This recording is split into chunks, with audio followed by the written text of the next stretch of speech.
Ladies and gentlemen, please welcome Senator Sam Brownback.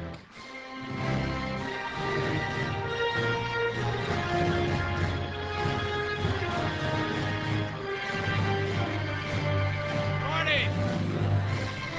Good morning. Do we have any Kansans here?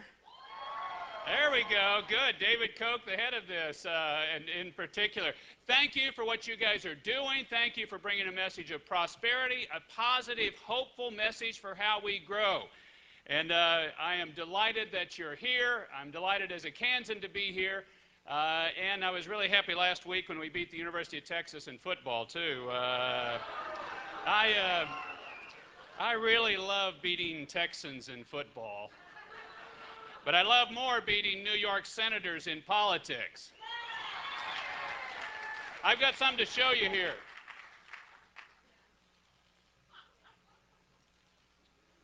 The camera can get this. This is the Internal Revenue Code. I think this should be taken behind the barn and killed with a dull axe.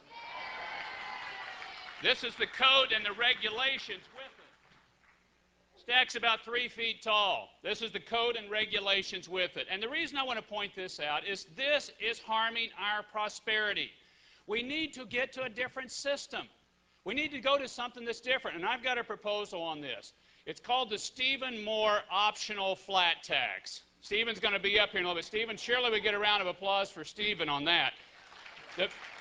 And what we need to do on the tax code is, I've tried to sunset this tax code, and anytime you do, in this town, you hire every lobbyist in the world because everybody's got something in the tax code they try to protect.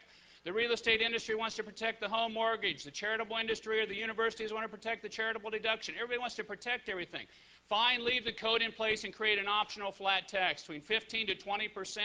You choose which one you want to be in, the old code, God bless you, or the new optional flat tax.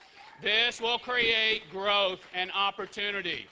We can do this, and we need to do this. And that is a way we can grow, and we can get it done. We can get this done, and that's something we ought to focus on as well, what we can get done. A second one, spending. We've got to control federal spending, and here the Republicans have lost their mantra.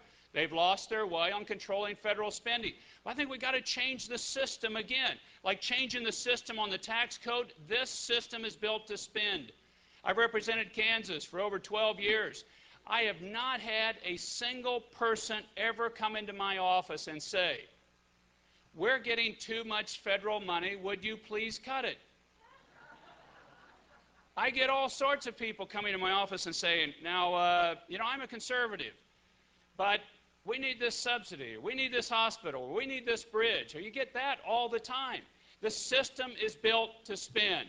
It's like going out in the field to harvest a field of corn, and you show up with a plow. How much corn are you going to harvest with a plow? None. You got to change the system. I've got a proposal on this. I think we take that the Grace Commission that Ronald Reagan did, do that on an annual basis, have them to report to Congress on an annual basis, and require Congress to vote on their recommendations in whole. Eliminate all 200 programs identified or keep them all. Deal or no deal. And that's a culling process to eliminate wasteful federal spending. We can do it. We do it in the military bases, in the BRAC process. We can do it in the CARFA basis. Social Security. We need to go to personal Social Security accounts. This is something that will create growth, and we can do it. Social Security was a wonderful system for my grandparents, worked great for them. It's okay for my parents. I think it's a questionable deal for my generation, and it stinks for my kids. This system stinks and does not work for my kids. And we got 3 of our 5 kids are working and paying some part-time payroll taxes, and they're saying, Dad, where's all the money going? I say, well, go to your grandparents and tell them to say thank you to you. And they do.